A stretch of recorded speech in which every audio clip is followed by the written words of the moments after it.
All right. You know, there's been a lot of talk about the quote-unquote manosphere. I don't want to pigeonhole this next performer, but if you're not following him on TikTok, if you're not following him on YouTube, I mean, you're not really getting the whole story of geopolitics and the finer aspects of international relations. So we're lucky to have him here with us tonight. Ladies and gentlemen, give it up for Dave Malinsky. Give it up for Dave Malinsky. Thanks, Matt. All right. So, as you all... Hold on. There we go. No. That's it. Okay. As you are feeling yourself magnetically attracted to the oncoming headlight of the overwhelming Omnishambles. It's okay. You've been here before.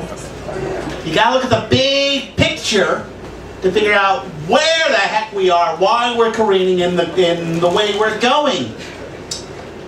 We gotta go back. Look, I'm a history guy. This is how I think about things. We gotta go back 90 years to the 1930s to a particular group that was organizing at that time. I am talking about American conservatives. Conservatism, as it currently exists, was formed to fight the New Deal and the Cold War.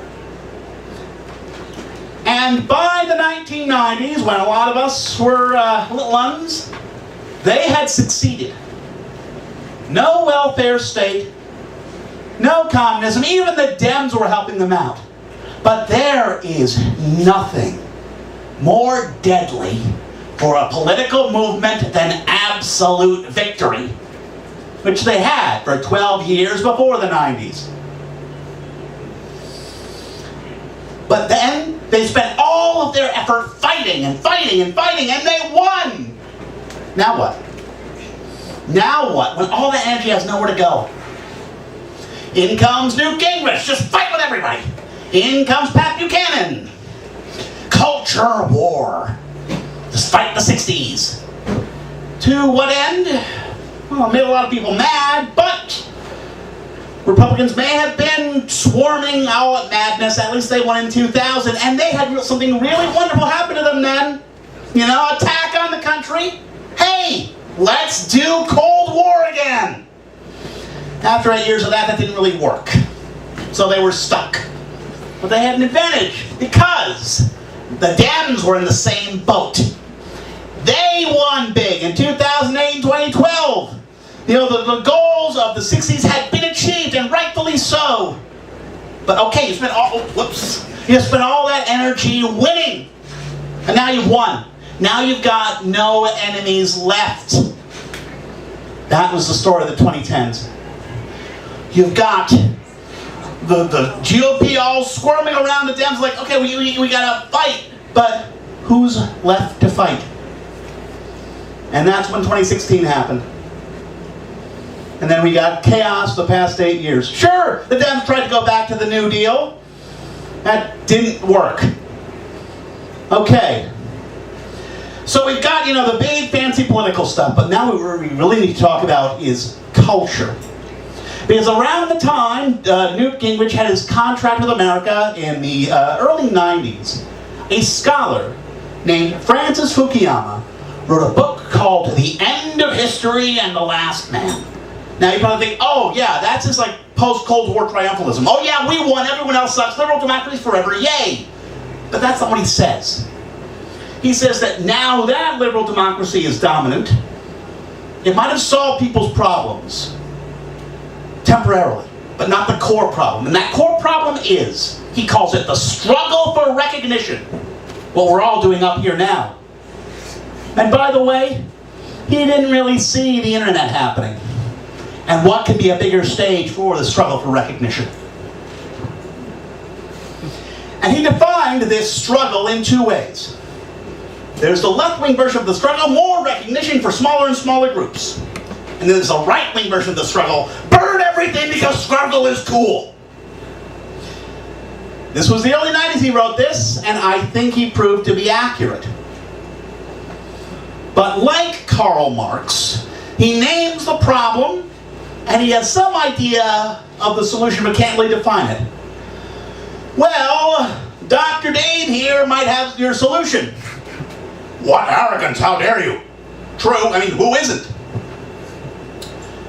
So, when you think of struggle, you think, people, rah! Let's take the other guy out. But what is like struggle with lower stakes? All the intensity, all the focus, all the goals, without the actually killing people.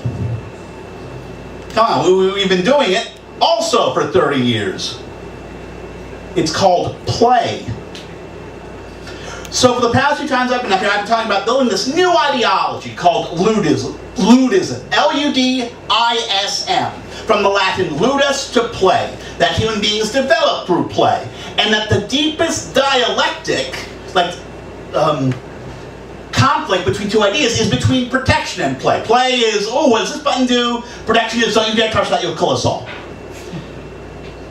So when you've got all of these grand political ideas struggling, and they've got no one to struggle with, and so they've decayed into just really mean, angry people shouting for the sake of shouting. How can you get them to release their rage, to chill out, man, to just, You don't have to struggle. You can just do things. You can just enjoy life.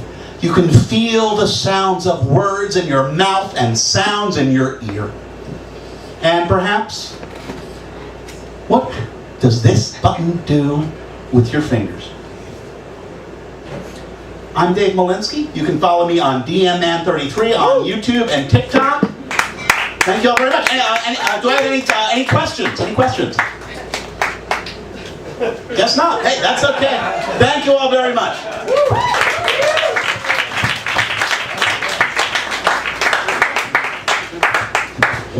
I can feel myself getting smarter when Dave Malinsky is talking. Give it up for Dave Malinsky. Follow him on YouTube, everybody. There's more to the story. It's all on YouTube. I hope you've started your own YouTube page and you're getting into, podcasting. It's the new InfoWar. So we're